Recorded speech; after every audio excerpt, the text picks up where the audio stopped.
friends, Michelle here from Scrappy Soul Sister, and I am here with you today with a design team layout for my creative scrapbook. Now, I am using the July limited, is that right? Yeah, July limited edition kit, and it is full of glimmer and glee from 49 in Market. I am using this sketch. I saw this online. This was in Christie's 30 Days a Beautiful Life sketch group. And this is by, I know I kind of cut off the bottom, but I'm pretty sure it's Jessica Michaels.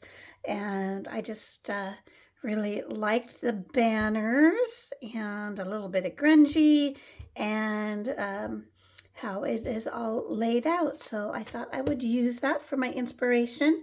Now I have this picture of Kai. This is my friend's pup dog. And so this is his little 2-year birthday celebration. So I'm just going to use one picture and then have something else on the other side, whether it's this way, maybe just a larger embellishment cluster.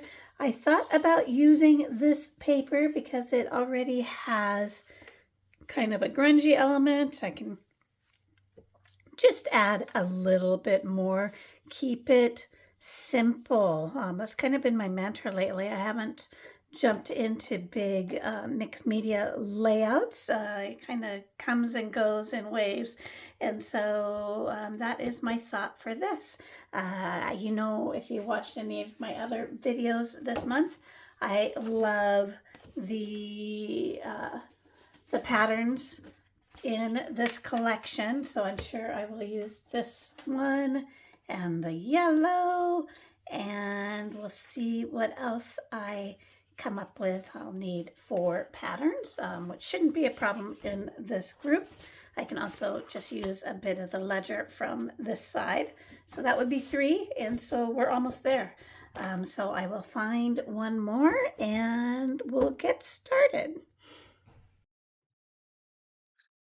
So the first thing I'm going to do is figure out what pattern papers I want to use for my banners. And I say that and I immediately start doing something else first. So first of all, I am going to pick out a frame to go with this great picture of Kai with his little birthday cake and his chalkboard art there.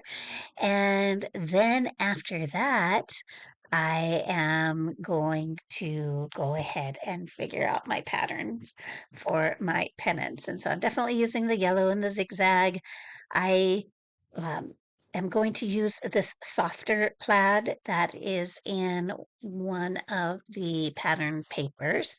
The fourth one, I go back and forth, and then I decide I am just going to use that same plaid that is across the top, and I'll show you how I create some separation here shortly. So in the sketch, it had uh, a textile element, a bow, and I'm going to use a paper strip instead. And so I found the one I want to use. And so I'm just cutting my strips in 3-inch chunks, and then I will figure out how long I want them to be. So jumping forward a little bit, here are my pieces, and I am going to go ahead and cut off the branding strip off of the end here. And there is my little strip, and this is the side I decide to go with. You'll see that come back up into play here shortly. And I decide, because I really do want to keep that plaid at the top. I know it's not really in the sketch that way, but I do like it. And so I am going to take all of these, figure out my lengths. Now I want to do the yellow under the picture, so I just put a cut in it so it can the picture will hide where I'm missing some of that chunk of paper, and I cut off the brown top off of that lighter plaid.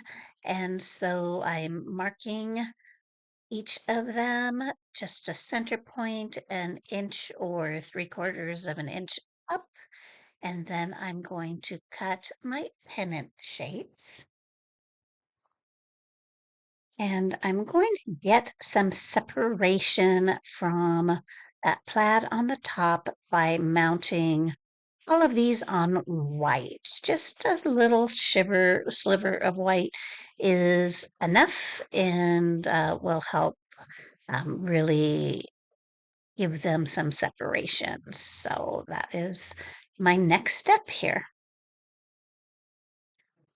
So I have that complete, and now I just want to add a little bit of white texture paste in the sketch. It had kind of a grungy area under the title and below the banners, and this uh, stencil is very similar to how it looked on the sketch, and so I can be really haphazard with it as it's a really easy stencil to work with. It doesn't feel real gappy if you don't have every little nook and cranny filled in. In fact, it looks better that way. And so that is done. I've also done the little yellow piece that is under the photos. So while I waited for that to dry, I cut out Kai's name twice, and I used the 49 and Market uh, metal dies in order to do this. So I have his name.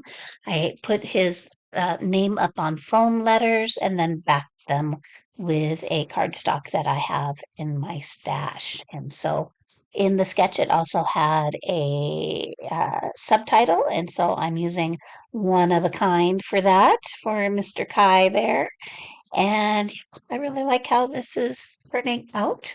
I'm going to go ahead and adhere the photo. I'm going to use regular adhesive.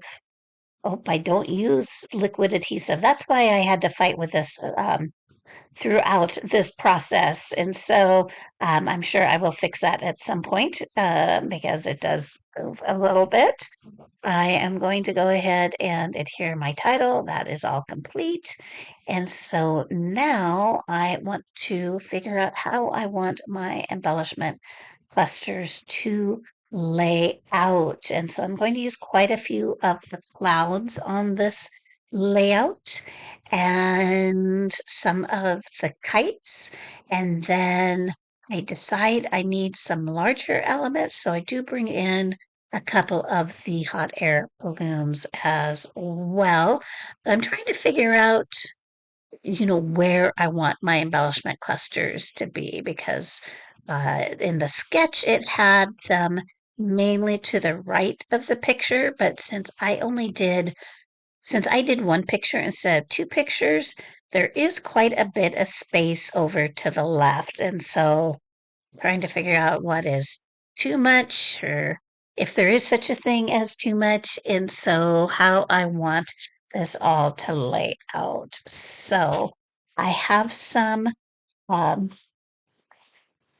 and this is a lot closer to how it's going to be. And so I kind of want it to kind of do a like river S shape. So it's going to start at that top right corner, go down to above his name, and then his name, and then to the right of his name, and then a little bit underneath. And so that is kind of the shape I'm going to go for. So I am going to bring in those hot air balloons. I start with that little one and I like it. So you'll see the large one comes in as well. I am going to use that little fence underneath the subtitle. I think that's really cute. And here is the other hot air balloon that I decide to bring in. And I do have this little floral cluster that I want to use, as well as some of those kites that I talked about before. And so I feel good about this little fence, and so I am going to adhere it under my title or subtitle there and start adhering some clouds and such. Now, I've noticed as I'm doing this voiceover, my program that I'm using to create my video, it's not matching up very well. I'm not really sure why. I've tried to realign things and have had minimal success. And so my apologies. Hopefully in my next video, I will figure out what is going on. So I appreciate your patience. But I'm going to go ahead and adhere these clouds and this little group of florals. And I think I just use the dimensional flowers in this one cluster down by his name. I do think some of the little butterflies are really super cute, so I do use one of those in that flower cluster as well.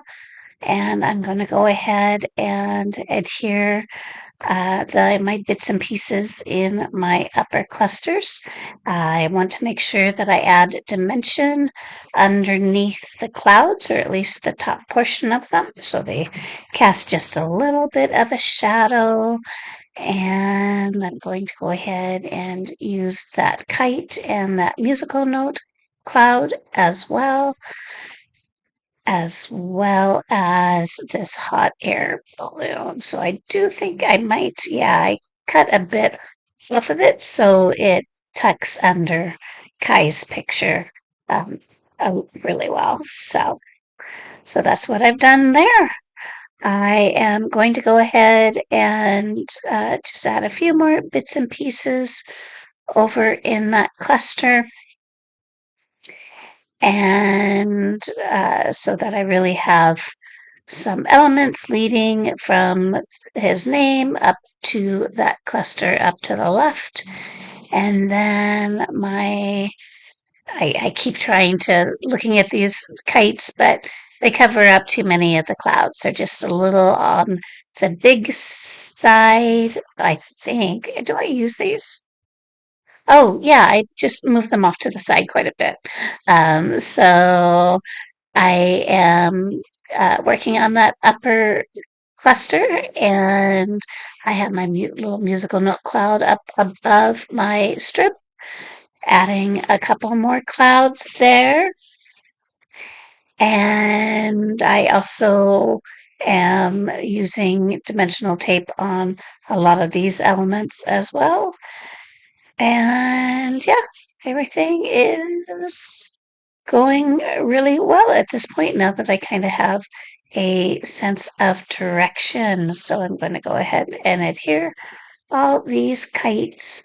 I wish I had like a picture of, um, we would take our daughter and fly kites more in the backyard than anywhere else, but I wish I had some kite flying pictures to use. This kit would be perfect for that. So let's see what else I have going on.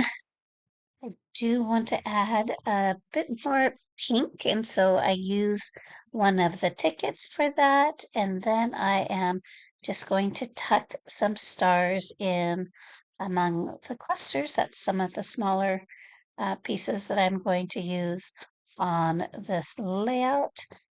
There's like the really skinny little sprigs. I look at adding some of those, but I decide against it. I add another ticket in that cluster just so there's a ticket in both of them.